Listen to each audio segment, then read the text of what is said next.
धर्मनगरी अयोध्या में फिल्मी सितारों की सजी रामलीला का गुरुवार को तीसरा दिन है, जिसमें भाजपा सांसद व भोजपुरी स्टार मनोज तिवारी ने परशुराम का रोल निभाया।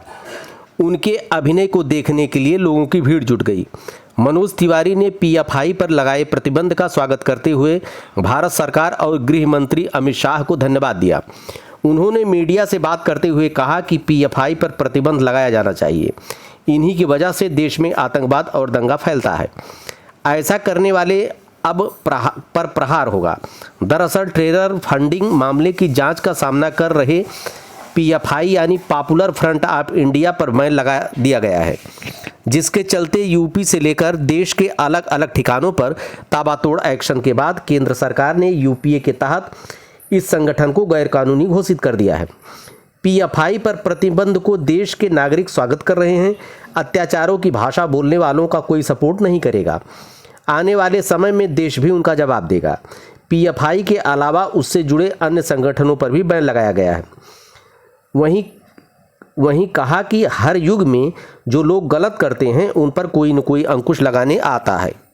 वहीं पीएफआई पर लगाया गया प्रतिबंध उनकी अपनी करनी और साजिशों की वजह से है। इसके लिए वह भारत सरकार और गृह मंत्री अमित शाह को धन्यवाद देते हैं। उन्होंने कहा कि जो भी व्यक्ति देश में आतंकवादी घटनाएं और दंगों को घटनाओं नफरत फैलाएगा, उसके ऊपर किसी न किसी रूप में अवश्य प्रहार होगा।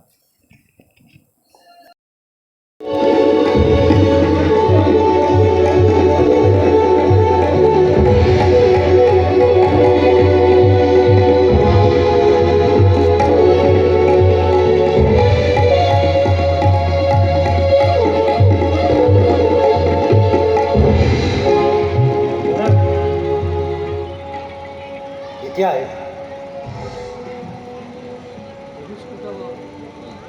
महामुनि को मेरा प्रणाम। आयुष्मान भाव। लेकिन जनरत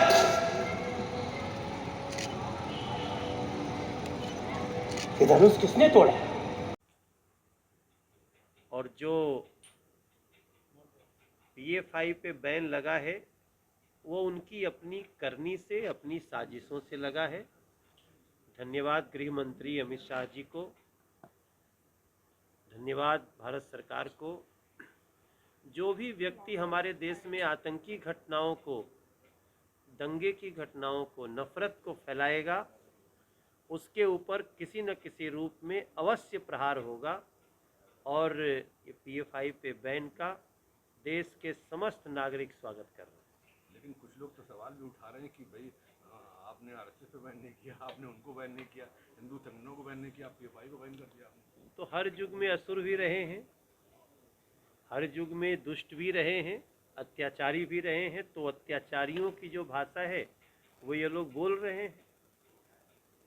अब आप देखिए, जिसकी जानकारी में आईईडी बम कैसे बनाते हैं ये सब जानकारियां आ रही हैं, उसके बाद भी अगर कोई उनको सपोर्ट करता है तो मैं समझता हूं आने वाले समय में उनको भी ये देश जवाब देगा।